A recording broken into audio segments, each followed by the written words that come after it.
आणि याच संदर्भात बोलण्यासाठी आपल्यासोबत ॲडव्होकेट प्रज्ञा तळेकर आहेत, याचिकाकर्त्यांच्या वकील, आणि सिद्धार्थ गोदाम आपले प्रतिनिधी आपल्यासोबत जोडले गेले. दोघांचंही स्वागत. महाराष्ट्रातला एक मोठा घोटाळा कदाचित हा असू शकतो. सिद्धार्थ, तुझ्याकडे येण्यापूर्वी आधी एक प्रश्न प्रज्ञाताईंना.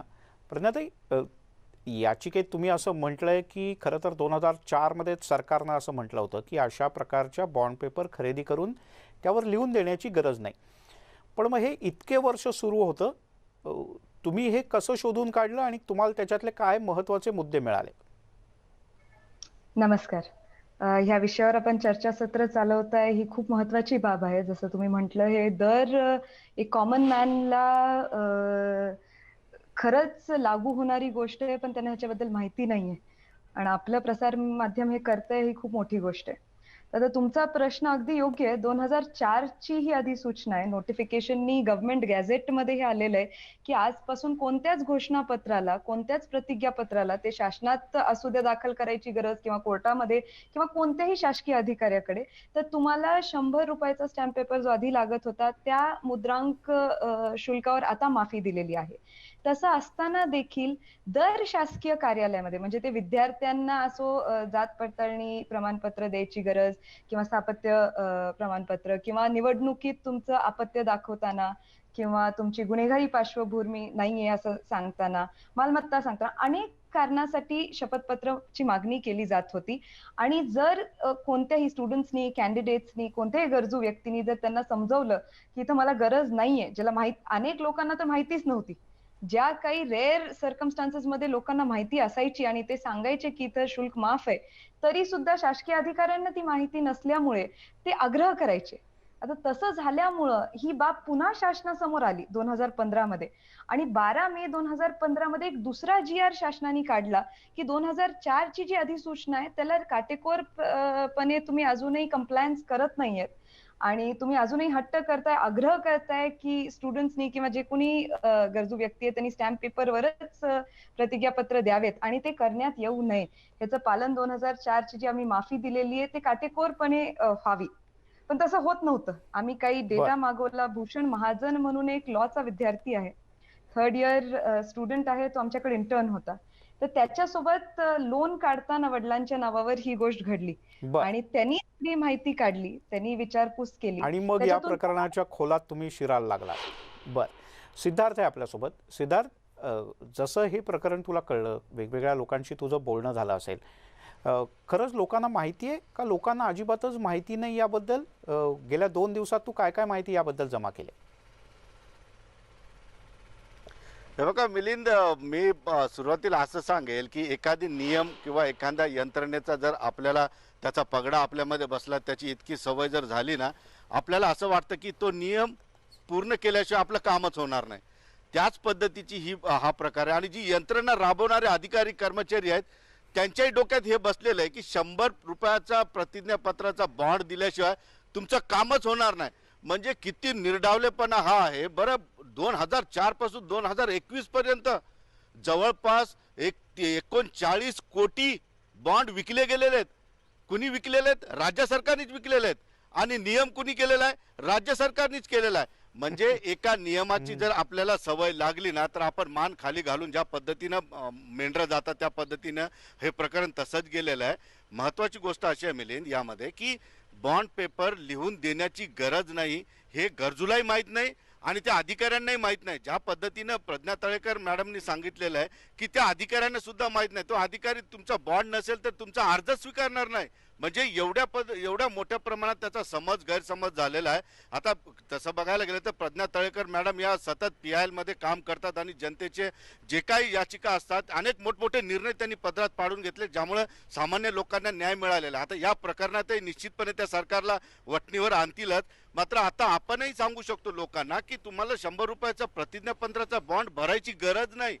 आणि तू जसं म्हटलं की हे प्रकरण माझ्या कानावर आल्यानंतर मला थोडं सुद्धा मला हे वाटलं की यार हे कसं काय शक्य आहे, कारण मला सुद्धा माहित नव्हतं ते की बॉन्ड पेपर दिल्याशिवाय तुमचं गेल्या काम काही होणार वर्षामध्ये नाही. जेव्हा कधी मला काही कागदपत्र करायला लागली तेव्हा मलाही आधी हेच सांगितलं गेलं की ₹100च्या स्टॅम्प पेपरवर लिहून आणा.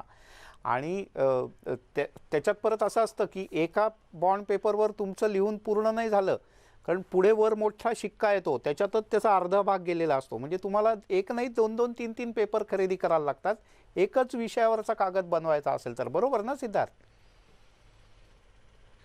मिलिंद, त्या पुढे जाऊन मी हे सांगेल, निश्चित बरोबरच आहे. 100 रुपयाचा जरी बॉन्ड असला ना, त्याची व्हॅल्यू 100 रुपयाची. तुम्ही कितीला घेता तो बॉन्ड? तो 100 रुपयाला नाही भेटत तुम्हाला. 120 रुपये, 130 रुपये अशा पद्धतीने वरचे पैसे घेतात. ते वरचे पैसे तर त्या बॉन्ड पेपरवर सुद्धा ग्राह्य धरले जात नाहीत. फक्त 100 रुपये व्हॅल्यू असते त्याची. पण 100 रुपयाचा बॉन्ड घेतल्यानंतर आपल्याला 120, 125, 130 रुपये द्यावे लागतात. हे फॅक्ट आहे. हा 100 रुपयाचा 39 कोटी बॉन्ड विकलेले नाही, तर त्याच्यावर प्लस प्रत्येक बॉन्ड पेपर मागे 50 रुपये जास्त वसूल झालेले आहेत आपल्याकडून. बरं, आता हा जो प्रकार आहे राज्य सरकारला माहित आहे, राज्य सरकारच राबवतं.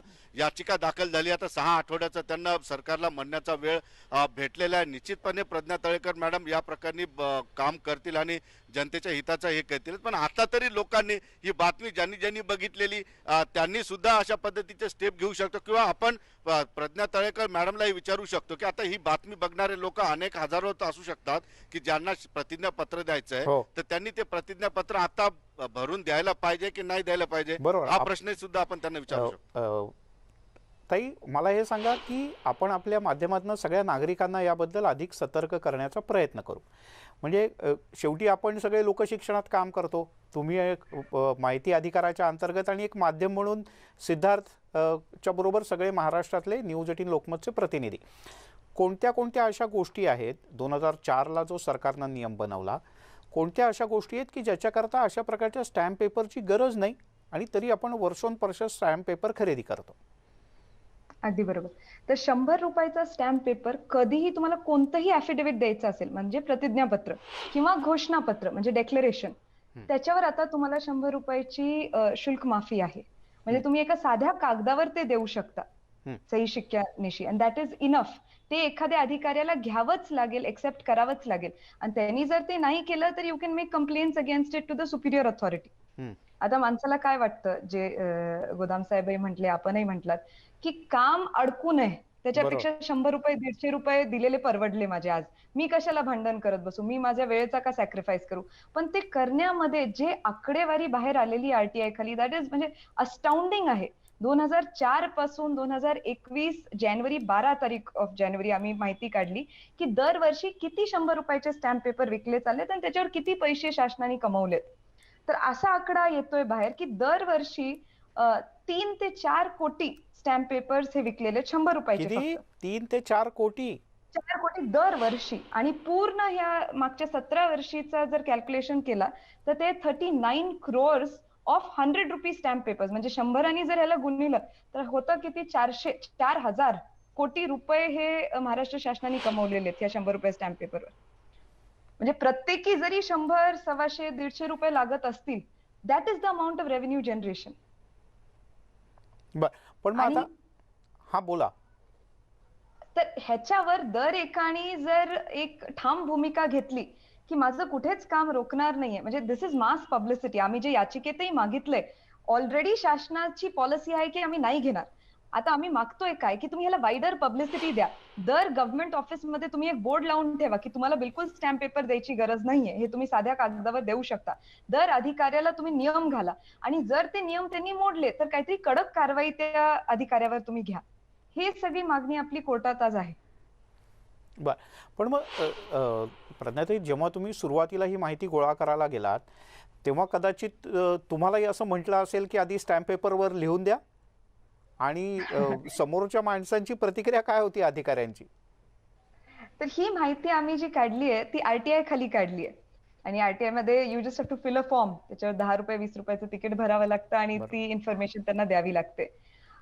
पण ह्याच्यात अजून एक तुम्हाला गंमतशीर गोष्ट सांगते मी.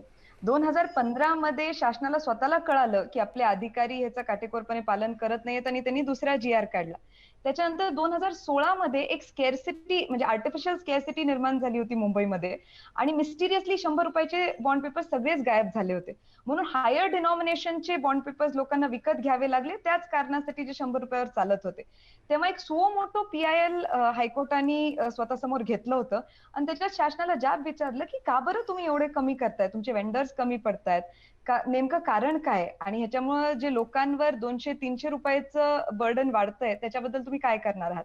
त्याच्यात शासनाने येऊन पुन्हा सांगितलं की लोक का विकत घेतात हे स्टॅम्प पेपर आम्हाला कळत नाहीये, कारण आमच्याकडून बर तर माफी आहे 100 बर रुपयाच्या प्रज्ञाताई, ऍफिडेव्हिट. हा विषय तुम्ही उचलून धरल्यानंतर कोर्टाने तर सांगितलंच आहे 6 आठवड्यात लेखी स्वरूपात सरकारनं आपलं म्हणणं मांडावं. पण आपल्यासोबत आता विधान परिषदेतले विरोधी पक्षनेते प्रवीण दरेकर सुद्धा जोडले गेले आहेत.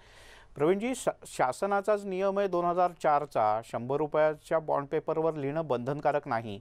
आणि आजपर्यंत म्हणजे जानेवारीपर्यंतची जी माहिती आहे त्यानुसार बंधनकारक आहे. म्हणजे त्याच्याशिवाय तुमचं कागदच घेत नाहीत सरकारी कार्यालयात, उत्पन्नाचं प्रमाणपत्र, जात प्रमाणपत्र या सगळ्या करता. तर खरं म्हणजे मला आठवते की शासनाने GR काढून अशा प्रकारच्या वेगवेगळ्या ठिकाणी तुम्ही सेल्फ अटेस्टेड करू शकता. म्हणजे एका कोऱ्या कागदावर त्या ठिकाणी स्वतःची सही करून त्याला त्या ठिकाणी व्हॅलिड करण्याचा निर्णय शासनाने केला आणि बऱ्याच ठिकाणी ते झालंही. परंतु अशा प्रकारे काही ठिकाणी बॉन्डच्या नावाखाली वसुली त्या ठिकाणी केली गेली आणि हे नियमबाह्य आहे. आणि मला वाटतं मगाशी तळेकर मॅडमनी सांगितलं ते खरं आहे की काही यातले दलाल आणि मोठे व्हेंडर्स वगैरे आहेत, यांच्या माध्यमातून अशा प्रकारचं रॅकेट करत शासकीय अधिकारी आणि व्हेंडर्स यांच्या संदर्भात चौकशी करण्याची आवश्यकता आहे.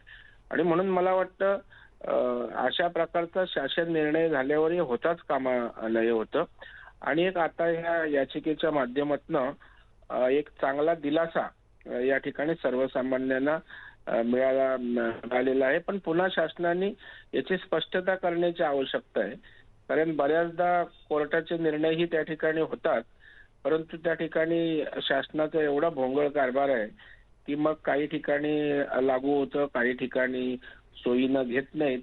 एक वाक्यता येण्याची आवश्यकता आहे आणि मला वाटतं लोकांच्या हितासाठी अशा प्रकारचा निर्णय पुन्हा महाराष्ट्रात सांगण्याची आवश्यकता आहे, कारण याच्यामध्ये वेगवेगळ्या प्रकारची मतांतर त्या ठिकाणी आहेत.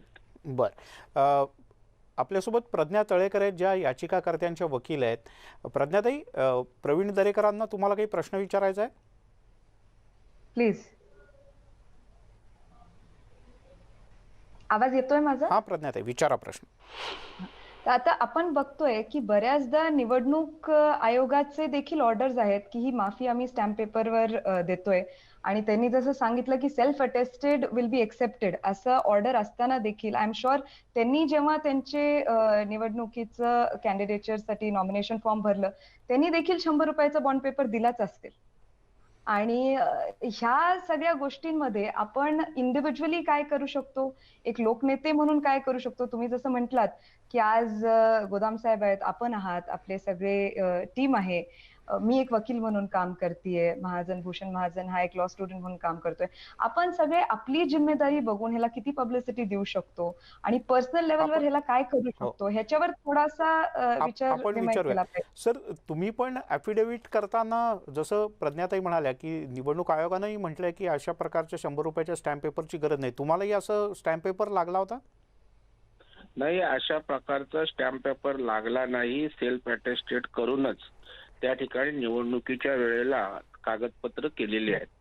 परंतु आपण बघाल की प्रज्ञाताईंचं अगदी म्हणणं रास्त आहे. खरं म्हणजे मी न्यूज 18 लोकमतचं आभार मानेन की अशा प्रकारचे विषय त्या ठिकाणी लोकांसमोर आणण्याची आवश्यकता आहे, जनजागृतीची आवश्यकता आहे. बऱ्याचदा त्या ठिकाणी कायदा, शासन निर्णय आणि प्रत्यक्षात कृती किंवा अंमलबजावणी याच्यात जमीन आसमानचा फरक असतो. आणि मग जेव्हा प्रज्ञाताईंसारखे वकील याचिकेच्या माध्यमातून पुढे येतात त्यावेळेला या विषयाला महत्व देण्याची आवश्यकता आहे. आणि मला वाटतं त्यामुळे एक मोठा विषय मार्गी लागलाय, कारण गोरगरीब सर्वसामान्यांसाठी वेगवेगळ्या टप्प्यांवर अशा प्रकारच्या बॉन्डची आवश्यकता त्या ठिकाणी येते. आणि मग त्यावेळेला असं 4-5 विविध विषयांसाठी जरी 100-200 रुपयाचे स्टॅम्प पेपर झाले तरी सर्वसामान्य नागरिकाला ते परवडणारं त्या ठिकाणी नसतं. आणि त्यामुळे मला वाटतं अशा वेळेला शासन याच्याशी सहमत आहे आणि त्याच्यामुळे मला वाटतं की अशा गोष्टी पुन्हा होणार नाहीत याची शासनाने काळजी घेण्याची आवश्यकता आहे. आणि मी प्रज्ञाताईंचंही अभिनंदन करेन, कारण शेवटी वकील असो प्रसार माध्यमातली व्यक्ती असो किंवा आम्ही राजकारणी असो, शेवटी आपण ह्युमन बिईंग म्हणून वेगवेगळ्या रोलमध्ये समाजातल्या चुकीच्या गोष्टी निदर्शनास आणत ते दुरुस्ती करण्याची आपली नैतिक जबाबदारी आहे. मग कुठल्याही रोलमध्ये आपण त्या एक ठिकाणी शेवटचा प्रश्न विचारतो प्रवीणजी, थोडक्यात उत्तर द्या की तुम्ही खूप वेगवेगळ्या विषयांच्या करता सरकार दरबारी किंवा प्रशासकीय स्तरावर पत्र पाठवून पाठपुरावा करत असता. असं वाटतं की या विषयाच्या करता सुद्धा लोकांना आठवण करून सरकारनं द्यावी पुन्हा एकदा, म्हणूनही तुम्ही एक पत्र लिहिलं पाहिजे? नाही, नक्कीच मी राज्याच्या मुख्यमंत्र्यांना किंबहुना महसूल मंत्री आणि स्टॅम्प ड्युटीचे जे महानिरीक्षक असतात त्यांनाही आजच्याच पत्र त्या ठिकाणी पाठवेल आणि या संदर्भातली स्पष्टता त्या ठिकाणी प्रेस नोटच्या माध्यमातून किंवा शासकीय पब्लिसिटी म्हणून त्यांनी त्या ठिकाणी करावी, जेणेकरून नेमकं स्थिती काय आहे, काय करायला पाहिजे स्पष्ट होईल, याची स्पष्टता सुद्धा जनतेला महाराष्ट्रातील होईल. प्रवीणजी खूप खूप धन्यवाद, तुम्ही न्यूज 18 लोकमतशी बोललात त्याबद्दल. प्रज्ञाताई, शेवटचा प्रश्न. खरं तर मला माहिती आहे की सिद्धार्थने या विषयात एवढी माहिती गोळा केली की त्याच्याकडे सांगण्यासारखे काही किस्से पण असतील, पण सिद्धार्थ थोडंसं वेळेचं बंधन आहे. प्रज्ञाताई, 6 आठवड्यानंतर सरकार आपली भूमिका मांडेल, पण सरकारनं काही भूमिका मांडली तरी सुद्धा न्यायालयाचा आदेश येईपर्यंत मी आज जर का कुठल्या सरकारी कार्यालयात गेलो आणि मला, आपण एकीकडे ग्राफिक्समध्ये जसं दाखवतोय तसं तुम्हाला जात पडताळणी प्रमाणपत्र किंवा उत्पन्नाचा दाखला, राष्ट्रीयत्वाचा दाखला, अशा गोष्टींच्या करता जर का अर्ज करायचा असेल तर मी आजपासूनच स्टॅम्प पेपर जोडण्याची काहीच गरज नाही, बरोबर? अगदी अगदी, याच्यात दोन मत असूच शकत नाही. बर सिद्धार्थ, तुला काही अगदी थोडक्यात सांगायचंय? मिलिंद, हा एवढा सवयीचा भाग झालाय ना आपल्या. मी सुद्धा भरलेला आहे, तुम्ही जसं म्हटलं की तुम्ही भरलेला आहे, प्रवीण दरेकरांनी सुद्धा कुठं ना कुठं तरी हा बॉन्ड पेपर भरलेला आहे. त्यांच्यासाठी अवघड आहे की आता ते जाहीर करणं, एवढा सवयीचा भाग आहे आणि आपल्याला हे कारण नसताना हे करावंच लागेल हे आपल्या डोक्यामध्ये गेलेलं आहे. आणि दुसरी महत्वाची गोष्ट की दरेकरांच्या शासनामध्ये सुद्धा याची वसुली झालेली आहे. बॉन्ड पेपर त्यांच्या शासन काळात सुद्धा नाही झालेले. आपल्याला काही त्याबद्दल बोलायचं नाही, मात्र हा आता सवयीचा भाग कुठेतरी खंडित केला पाहिजे आणि त्यासाठी लोकांनी सवय लावली पाहिजे. सिद्धार्थ, आता तू म्हणालास त्याप्रमाणे, म्हणजे तुझाच शब्द पुढे घेऊन जायचा तर सवय याची लावली पाहिजे की बॉन्ड करण्याची आवश्यकता नाही 100 रुपयाचा स्टॅम्प पेपर घेण्याची. जात प्रमाणपत्र, उत्पन्नाचं प्रमाणपत्र, वास्तव्याचं प्रमाणपत्र आणि राष्ट्रीयत्वाचं प्रमाणपत्र याच्याकरता तुम्हाला 100 रुपयाचा स्टॅम्प पेपर घेण्याची गरज नाही. आणि याबद्दलचं सरकारची अधिसूचना 2004 आणि 2014 अशी 2 वेळेला आहे. प्रज्ञाताई धन्यवाद. भूषण महाजन त्यांनी हा विषय धसास लावला, त्यांचेही धन्यवाद. सिद्धार्थ तुर्तास धन्यवाद. त्यामुळे महत्त्वाचा विषय, सर्वसामान्यांच्या हिताचा विषय आणि न्यूज 18 लोकमत त्याचा कायमच पाठपुरावा करणार. एक छोटासा ब्रेक घेऊयात, पाहत राहा न्यूज 18 लोकमत.